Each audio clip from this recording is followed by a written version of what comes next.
Today on our show, we are speaking with Mena Massoud. How are you doing today? I'm good. I'm good. How are you? Very good, very good. And I can say we're speaking with a prince. You've been a prince twice so far. So how does that feel?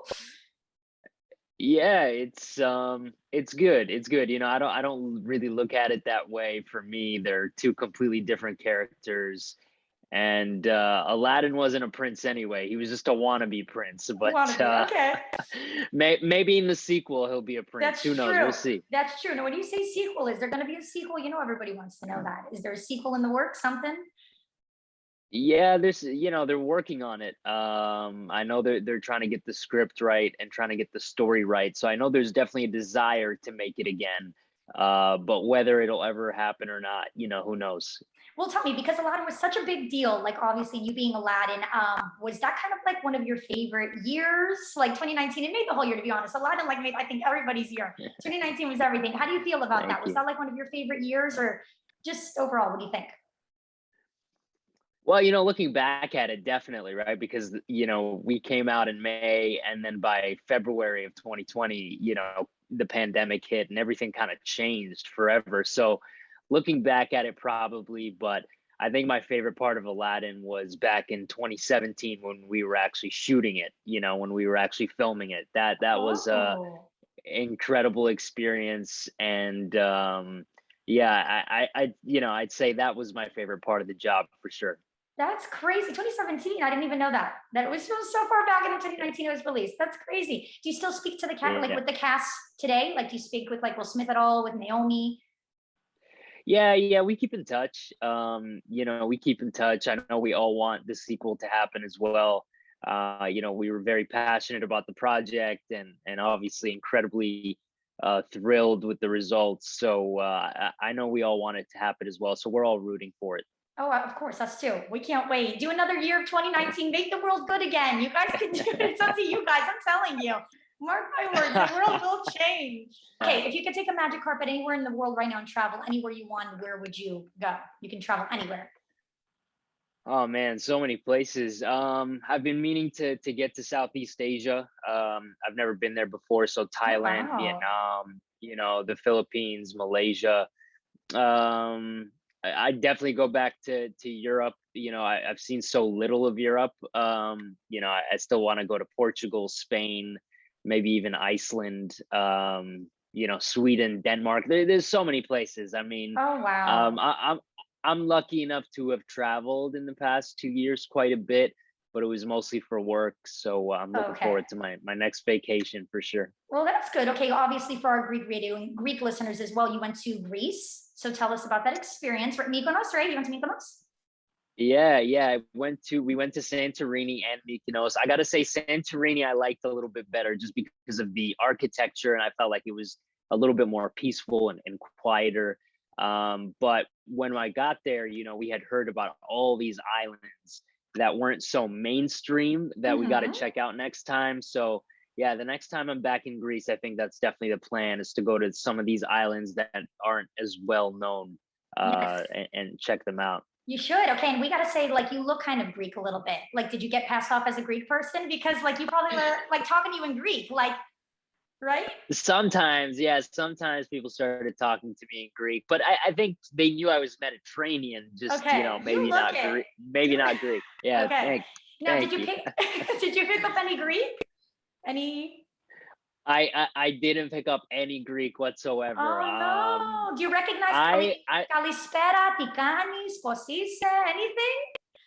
No, no, Get tricked. I'm not, it'll surprise people because I speak a little bit of Italian in the royal treatment, and obviously I speak Arabic, but I've got to really work hard at languages. I don't pick them up as easily as some other people do. Some people pick up languages really easily. They'll spend a week somewhere and they'll And they they'll get it. pick Yeah. up some stuff. Yeah, I'm not like that. I got to spend a lot of time learning. All right, all right. Well, take this word with you. Kalispera is like good afternoon. So take Kalispera with you, and there's your Greek word. Kalispera. Okay, Kalispera. all You right, got I it. got You it. got it. You're got it. You're on your way. You're on your way. Anyways, I was gonna say the Italian in the movie. Yeah, you sounded like you were like that was pretty on par. The accent was very good too. So how long did it take to do that? Like memorize that? One of my best friends is Italian. His family's from Italy. So I got him to record it for me in a Oh, voice note, and he's an actor as well. So, he understood to really slow it down for me and record it phonetically. And yeah, I was practicing it all throughout the shoot. I was lucky that that scene was one of the last scenes we ended up shooting. So I kind of had the whole shoot to keep practicing it, and I spent some time trying to learn Italian back in the day, but it didn't last more than 2 months. I oh spent about no. 2 months trying to learn it, and then I got busy and kind of dropped off. So I've always wanted to learn Italian because I also feel like I could pass out for Sicilian I was gonna say, if there you go. I went to Italy. Yeah, so I've always wanted to learn Italian. So that was fun. That was really really fun. You're lucky. You're lucky you have those looks that you can like pass off for any of that. You're like a mix of Thank anything. you, thank you. Yeah, yeah, yeah, yeah. What else was I Yeah, gonna we're say? all Mediterraneans kind of, look like The each other. dark Some Greeks can look features. Italian, Italians. Yes, Yeah, it's close. yes, exactly. So tell us a little bit more about your Netflix movie, then the royal treatment that we're talking about. Tell us more about that, like the whole filming process. Just what was the whole experience like for you? It's pretty fantastic. We shot in New Zealand during the pandemic. So when I first got there, I had to quarantine for 2 weeks in a military controlled hotel. They have these hotels all set up around the country. And me and Laura didn't actually end up quarantining in the same hotel. I mean, even if we did, we wouldn't have seen each other, but we would basically just Zoom, for rehearsals and getting to know each other and things like that. But New Zealand was beautiful, and I've always wanted to go because when my parents immigrated from Egypt, they had two choices. It was either New Zealand or Canada, and ultimately they chose Canada, but they got accepted to both. So I Wow, always think, yeah, I always think how different my life would have been if they would have immigrated to New Zealand instead. that So is really it crazy. yeah, yeah. So it was nice to go finally and see it. Beautiful country, beautiful people, and the filming experience overall was incredible with Netflix. That's pretty weirdly fated in the sense that you still ended up there, but like a few years later, like years later, and you just did still end up there. That's crazy. Yeah, yeah. I got to That's check it out, which is incredible. that. Okay, now do you? I don't want to say regret. Like, are you happy that you guys ended up in Canada, or like, would you have preferred New Zealand, or how do you feel about that? No, no. I mean, I love Canada. Toronto is one of my favorite cities in the world. In the summertime, in the winter, it can get pretty intense, just weather-wise. But in the summer, Toronto is one of my favorite cities in the world. So no, I don't regret it, and it wasn't up to me anyway. So Straight up, no say. You're gonna be there no matter what. That's it. yeah, yeah. Either I was place. 3 years old, so Oh, you're only three. Okay. That's wow, yeah. wow, wow. Yeah, also for the filming, then I was gonna ask you for Laura, did you know her beforehand then? Like, were you like, did you know her at all? No, no. We had talked beforehand because Laura is a producer on the film as well, so she Okay. was involved in the casting and pre-production. So we had talked, before definitely we got to New Zealand, but I had never met her before the royal treatment. No. Oh, okay. Okay. You got I love the whole cast. Like all of you guys, like we said, it's like perfect casting, the whole theme of the movie. It's like a lot of fun. It's a cute movie. Thank you. Yeah, Laura, and I were the only two actors from America. Every other actor in the film is from New Zealand. Oh my goodness. I didn't know that. Yeah, So yeah, even her yeah. hairdressers, They're like with Laura, like the two hairdresser girls, they were from New Zealand too? everybody. That's Everybody, every other actor insane. is a Kiwi. Yeah, yeah. No way. Oh, that's cool. That's cool. So is there anything else then? Like, are you working on any other projects or what can we look forward to from you? I'm really looking forward to my production company. On the acting side, it's still up in the air. I've got a few things. I'm finishing up my Egyptian film. I'm doing an Arabic language film in Egypt called In Broad Daylight. It's my Arabic film debut. Oh, I'm wow. also producing that with my production company under my banner, Press Play Productions. And we got a few other things on the production side that we've got in the works. I can't speak about them yet, but pretty exciting projects that we've got in the works. And, that'll be where my focus is this year, just trying to get those productions as a producer off the ground and continue to, put in the building blocks for my production company, Press Play Productions. We're also producing the first all Persian, first foreign language film, actually based on a Stephen King novel. So we got the rights to one of his short stories, and we're doing a film that's with an all Persian cast, all in Farsi. So we're trying to bridge the gap between Hollywood and the East, the Middle East, North Africa. And so, we've got some projects we're focusing on for sure. Good for you. That's good work. Very good, impressive stuff. Thank you. Yeah, you got to make your own stuff happen. That's And good. I've always wanted to produce. I come from an academic background. I studied neuroscience at the University of Toronto. I've always been very academic, so producing kind of just fits in with who I am pretty well. Wow, that's good. And it's always good to chase after your dreams and like do all of these things. You're succeeding in that. So that's amazing. Thank you. And then also I was going to ask you also about you being vegan. So tell us about that and also about evolving vegan. Tell us about your book. Yeah, so it all kind of ties in together. So yeah, the book came out a couple of years ago now, and I'm Press Play Productions, again, my production company. We're looking to turn it into a series. So kind of like Anthony Bourdain or Gordon Ramsay's travel shows, kind of a travel food show. It hasn't been done plant-based yet, so that's something that we're trying to do and bring to the market. I think there's a big need for it. Plant-based eating is blowing up right now.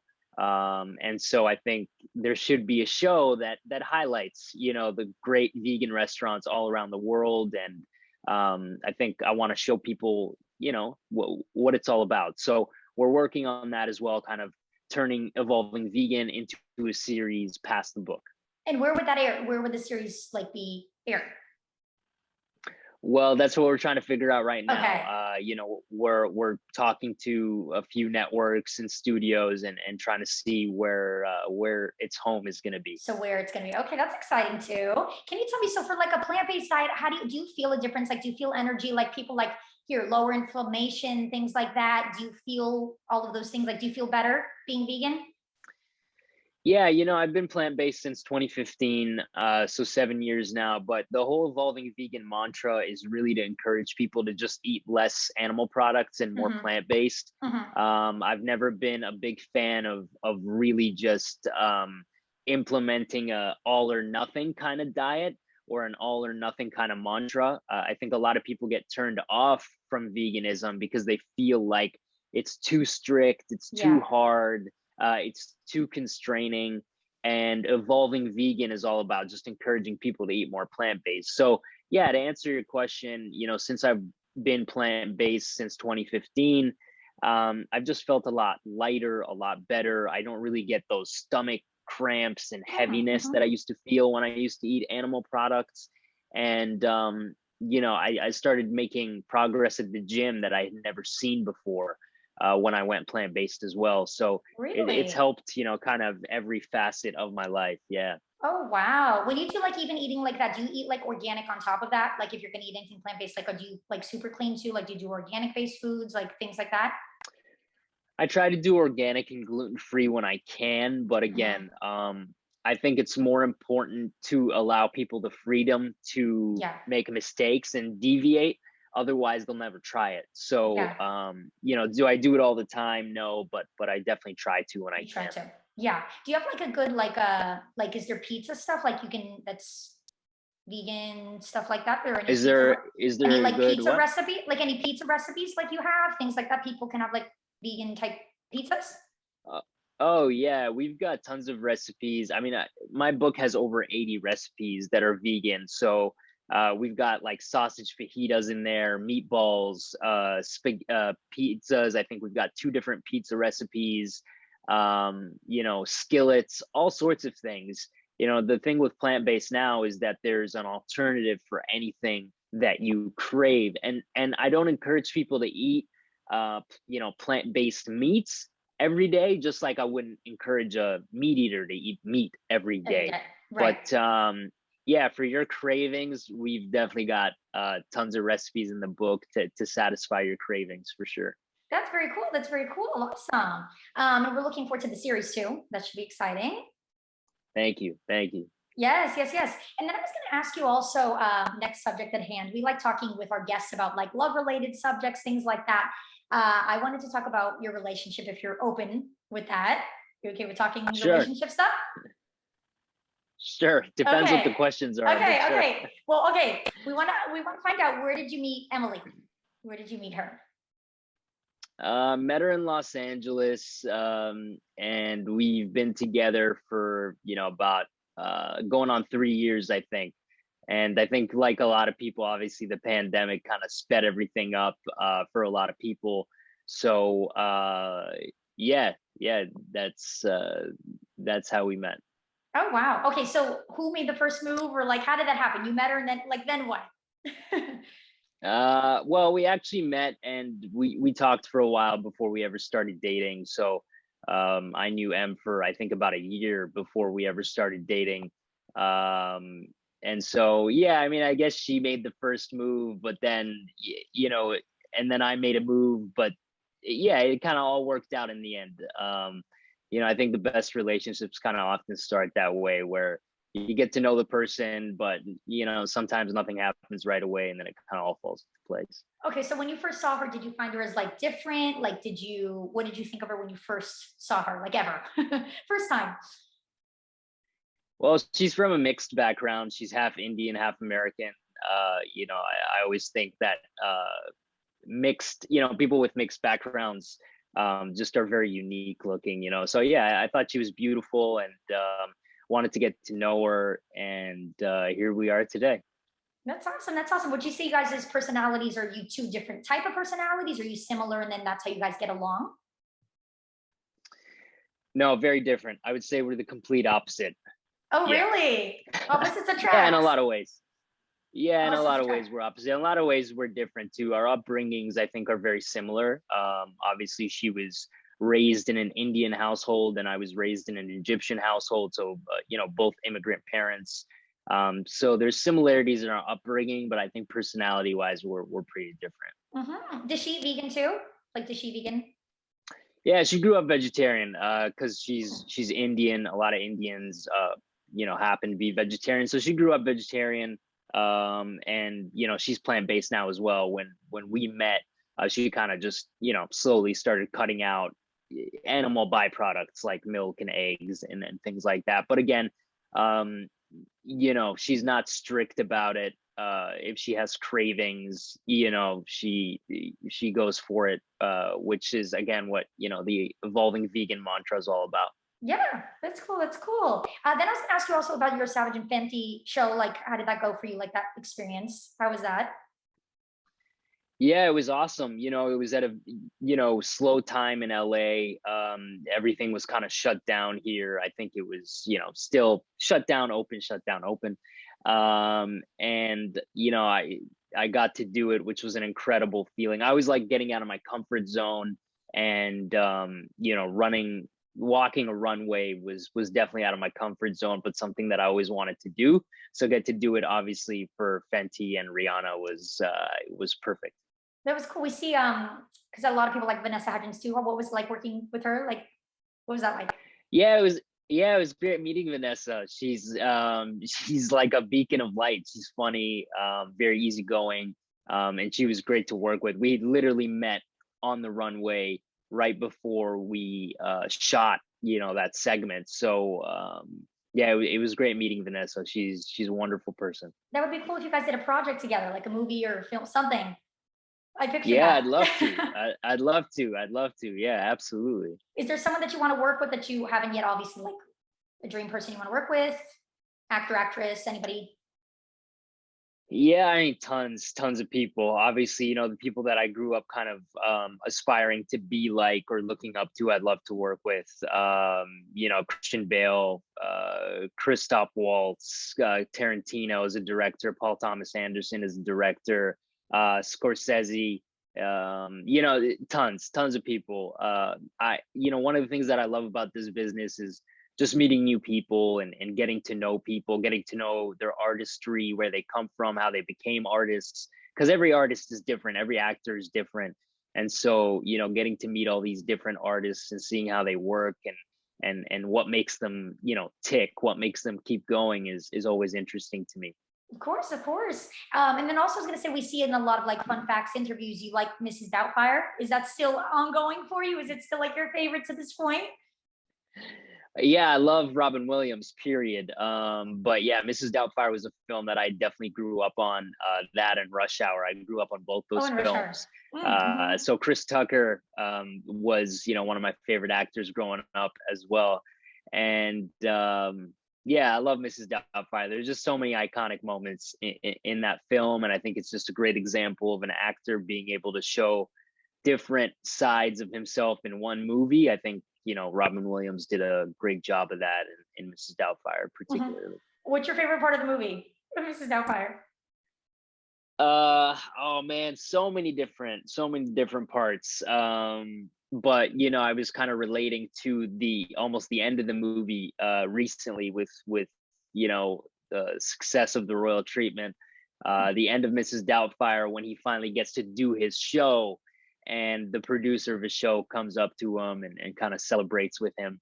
That's always a fun part, and obviously just the part in the beginning when he's exploring the transformation into Mrs. Doubtfire. So Hmm. I think they were doing a musical. I think they had turned it into a musical or something right before the pandemic. So I'm not too sure. Mm-hmm. Can you do the voice? Like, can you do Mrs. Doubtfire's Uh, voice? no, no, can't do her voice. Can't do Robin Williams' voice at all. No. My favorite part, I always say, "Help is on the way. Help is on the way." Yeah, yeah, that's obviously hilarious. Yeah, when he poisons him with the cayenne Yes, pepper that he put on the yes. shrimp. Yeah, It's really good. It's really good. Do you watch any shows currently, or like, do you have any favorites of anything, like TV shows, movies that you're currently binging on? yeah, yeah. Right now, we're watching Afterlife on Netflix. Ricky Gervais wrote, produced, directed, starred in the show. So we're watching that. Big fan of Succession as well on HBO Max. So that just ended the last season. So you know, those are a couple on the go. And then I always love to watch cooking shows as well. I've you know, loved cooking shows since I was a kid. So right now I'm watching Next Level Chef by Mhm. Gordon Ramsay. Gordon Ramsay's got a new, you know, competition cooking show, so I like to watch that as well when I'm trying to relax. That's cool. You've never met him before, Gordon Ramsay? No, no, never met Gordon Ramsay, but you know, there's an interesting thing happening. I hope you're watching Gordon because I know you're gonna start cooking vegan more. I know it's gonna happen. It's already starting to happen. Gordon Ramsay was kind of always not a fan of vegan cooking, Mhm, but mhm. I'm seeing him do more and more vegan stuff. So I know it's coming. I know it's happening. But I feel like if you guys meet, you can really open his eyes. I don't know. I have a feel like it's gotta happen. It's gotta happen. I think Gordon's eyes are wide open already. I don't need to open anything for him. But yeah, I'd love to meet him. I'd love to meet him. He's a great inspiration for me, not just on the cooking side or the food side, but just as an entrepreneur, as a Yeah, yeah, businessman, and you know, as an artist as well. You know, chefs are artists in their own right, they and are. not to mention, you know, he's a producer as well on a lot of stuff that he makes. So he's got it all going He's on, man. iconic. Gordon's He's figured really life out. like he is. He is. He is. Oh yeah, Have you? legend, He is. legend. He is. Have you watched Hell's Kitchen? Like, do you watch any of that? Yeah, Hell's Kitchen I watched when I was younger, so I haven't watched it in years. But when I was younger, I watched Hell's Kitchen. I watched Restaurant Makeover or Takeover, whichever one he had. I've seen the one on National Geographic where he kind of travels around to these Yeah. different countries. I'm a big Gordon Ramsay fan. Big Gordon Ramsay fan. I think we're putting it out there. Let's see if it happens. If you're gonna meet him soon, He's anytime. He's he's coming. he's on my vision board. He's on my Okay, vision okay. board. It's So we'll see. manifesting on the show while talking. It's happening. It's happening. Yeah. Do you go to Disney often? Like Disney World, Disneyland? Is that something that you do? Do you go often? No, I've gone twice in my life, and I've never been to the one in California. I don't know if it's Land or World in Oh, Cal. I think really? Land in It's land in California, California. but Yes. yeah, yeah, I've never been to Disneyland. I've been to Disney World twice, um, but no, I don't go often. No, I've Did been you? twice. It's a magical Okay. place. When did you go? Like when did you go? The first time I went with two or three of my best friends, and I think that was probably after, maybe right after I had moved to LA or right before. So I'd want to say about 2017-ish, Okay. 2016-ish. Okay. So Um, you haven't been after you filmed Aladdin. I have. So Oh, yeah, you and have. the second time I went was recently. It was last year. And did you get the Was the royal second time. treatment? Like, were you treated like Prince Ali walking the land of Disney? Did you get like that treatment? No, no. No, no, That's not at all. People, yeah, people think that we get special VIP access. But no, I went incognito. I got okay. recognized by a few people, especially the people that worked there, Okay. which was awesome because the people that work at Disney work their butts off, I know and they do. I so know. it was nice to kind of make their day. But no, I went incognito. Didn't really get bothered all that much or get recognized all that much, to be honest. Okay. I was like, It's massive. okay. I was gonna say, do you get like first dibs on the magic carpet ride? What do they have? The Aladdin ride there? Like, it's like you get. Come on now. You gotta. It's all yours, right? Yeah, I rode the real magic carpet, so I definitely didn't go on that ride. You're No. right. You're right. You don't need the ride. Are you like a ride type of person? Do you like any sort of rides, or like do you have a favorite Disney ride that you went or anything like that? Yeah, the Buzz Lightyear ride Oh, was the Toy Story ride was cool. That was my favorite from the first time I went. But I like roller coasters. I gotta say, um, if you want real roller coasters, the best kind of amusement park is Canada's Wonderland, actually in Toronto, right outside of Toronto, Greater Toronto area. But it's called Canada's Wonderland, and the rides there are incredible. If you like roller coasters and like real like heart popping kind of rides, nobody comes close to Canada's Wonderland. that's wild. I didn't know that existed. Yeah, Yeah, like that's wow. Oh, was the Toy Story ride was cool. That was my favorite from the first time I went. But I like roller coasters. I gotta say, um, if you want real roller coasters, the best kind of amusement park is Canada's Wonderland, actually in Toronto, right outside of Toronto, Greater Toronto area. But it's called Canada's Wonderland, and the rides there are incredible. If you like roller coasters and like real like heart popping kind of rides, nobody comes close to Canada's Wonderland. that's wild. I didn't know that existed. Yeah. Yeah, like that's wow, Oh Ethan. yeah. Is there anything else behind the scenes from the movie The Royal Treatment that you can tell us about? Anything behind the scenes? Anything fun No, facts I mean about the movie? the the blooper reel just came out today, I guess. So if you want to see some bloopers, some pretty funny bloopers, that's out today, and I think on the Netflix channel somewhere. I'm sure you find it on social media. And no, I just want to say thank you to everyone who watched. Obviously, it's I think it's exceeded kind of everybody's expectations, being number one in the world on Netflix right now, number one movie. So I just want to thank everyone who watched and who always kind of comes out and supports me and my films. And we're all thrilled. Everybody likes it, and everybody's watching at home with the family. That is awesome. Yes. Do you think, would you like to see the Royal Treatment Part 2? I'm always game for sequels. I'm Like, down. I'm like, I'm it's like down for Aladdin 2. I'm down Aladdin for 2. Royal Treatment 2. Yeah, that's right. We're I'm waiting from I'm you all of the two. I'm Like, game. yeah, the sequels for everything. We're waiting from that for you. Yeah, I'm game. I'm game. We all are. We all are. We're waiting for that, and then you're gonna meet Gordon Ramsay by next week, right? This year, hopefully. Yeah, Let's this set year. this All year right, as a goal. we'll set that as a goal, but keep your eyes open because it's got to happen one of these days. So you got to think of our show here that we manifested it. We're brewing it. It's gonna happen. Yeah, I got you. I got you. But thank you so much, Mena. Thank you so much for taking the time to talk with us. Thank you very much. Thank you for having me. I'm Mena Massoud, and you're watching WZRA TV.